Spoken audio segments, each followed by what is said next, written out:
Olá pessoal do sétimo ano, tudo bem com vocês? Boa tarde a todos, bem-vindos à correção da nossa aula de número 23. E como vocês observam aí, iremos corrigir as páginas do livro 9, 10 e 11. Lembrando que quem ainda não estiver com o livro pode anotar essas informações no caderno e atualizar o livro quando já estiver com ele, tá certo? E se tiverem qualquer dúvida sobre esse ou assuntos anteriores, vocês podem falar comigo lá pelo Instagram, tá certo? Então vamos aí à nossa primeira questão e verificar o que é que ela diz para a gente, tá? Observem aí na tela. Na página 9, ela diz o seguinte: abaixo do mapa há alguns climogramas. Cada um deles apresenta um clima predominante no domínio morfoclimático, além de estar associado a uma cidade. Volte ao mapa da página 4 e consulte-o para estabelecer a relação então correta entre o climograma e a sua área de ocorrência.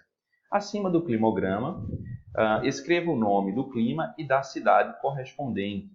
As cidades são as seguintes: Cuiabá, Maceió, São Gabriel, Cabeceiras, Poços de Caldas e Porto Alegre. Tá? Então, bem, a gente vai fazer essa associação apenas considerando o climograma e o tipo climático ao qual ele está representando, tá certo? Não vamos marcar pela cidade, ok? Observem aí. Na tela nós temos a estrutura de dois climogramas, como vocês observam, tá? As colunas azuis indicam o quantitativo de chuva, tá? Ali naquela coluna vermelha, né, na esquerda, nós temos ali a temperatura em graus Celsius, que é representada justamente por essa linha em vermelho que vocês estão observando aqui no meio do climograma. E aqui na coluna da direita nós temos o volume de precipitação em milímetros, tá?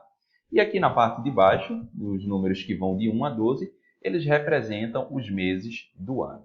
Então, só de olhar para esse infográfico, a gente já observa que as temperaturas elas são elevadas e a gente tem uma grande concentração de chuva, né, em todos os meses do ano. É praticamente igual o volume de chuva em todos os meses do ano.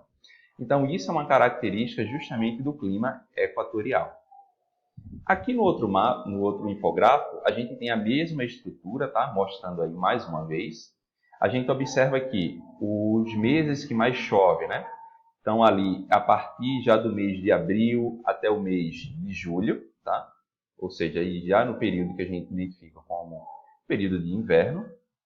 E a temperatura ali ela é um pouco mais equilibrada se comparado, então, a o outro infográfico. Tá? Então, a gente sabe que por essas características, ele faz referência justamente ao clima tropical litorâneo, que é o clima a qual a nossa região ela está submetida. Já observaram que é justamente dentro desse período ali, começando no final de abril, indo até o mês de julho, que a gente tem o maior período de chuva? Então, por esse motivo, a gente já identifica qual é o tipo climático.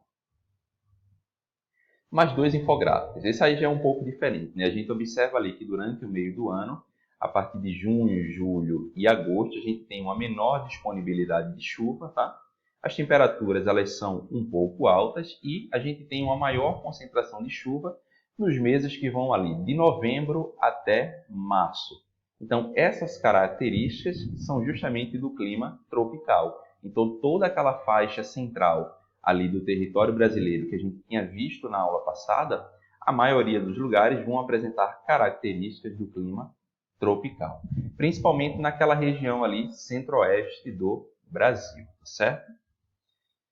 E aqui ao lado a gente tem um outro, né, climograma, onde mostra aí uma variação relativamente pequena de temperatura. A gente tem no período ali de final de ano, né, já desde o mês de agosto até janeiro, a gente tem uma baixa precipitação e ali entre os meses de março e abril a gente já tem chuvas um pouco mais expressivas. Então, isso é uma característica do clima tropical semiárido, tá certo?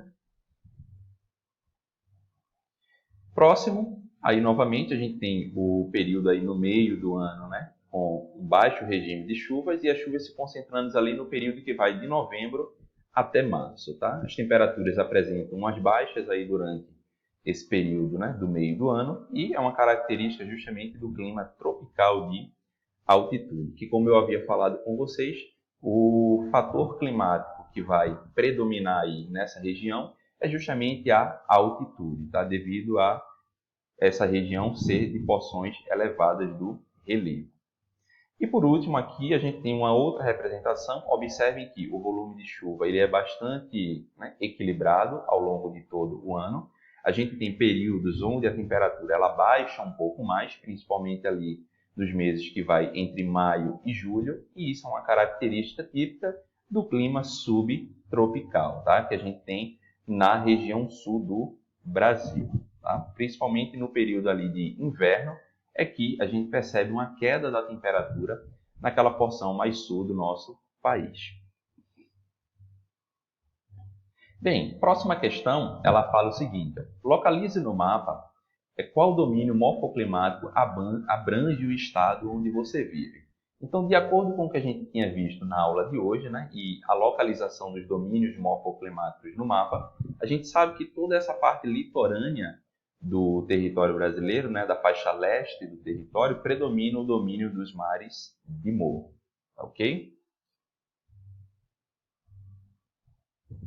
Próxima. Naturalmente, as araucárias também ocorrem no domínio dos mares de morro. Explique como isso é possível. Então, o principal fator que vai influenciar essa ocorrência é justamente a altitude, ou em outras palavras, o relevo, né? Porque ele vai proporcionar, então, temperaturas mais amenas, como a gente sabe, e outro fator fundamental para a ocorrência aí das araucárias.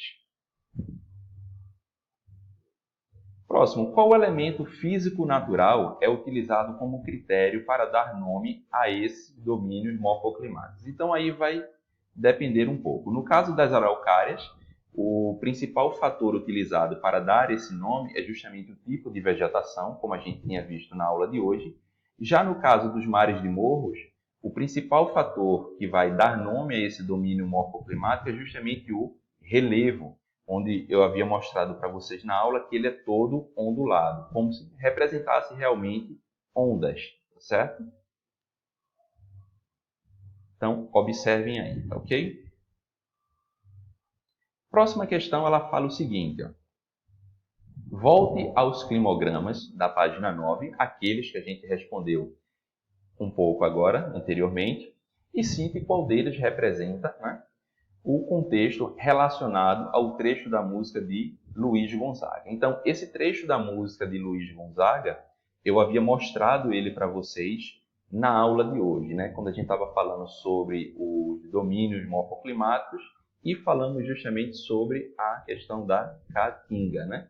E que é uma região que a vegetação ela é muito adaptada a passar longos períodos, né, de estiagem, ou seja, sem a presença de chuva, e tem características próprias, né, uma vegetação muito específica para conseguir sobreviver a essas condições do ambiente. Então, de acordo com o que a gente lembra do que a gente viu na aula, o trecho da música ele faz referência justamente ao clima tropical semiárido, tá ok? Então, pessoal, essas foram as correções das atividades de hoje. Lembrando que qualquer dúvida sobre esse ou assuntos anteriores, falem comigo lá no Instagram.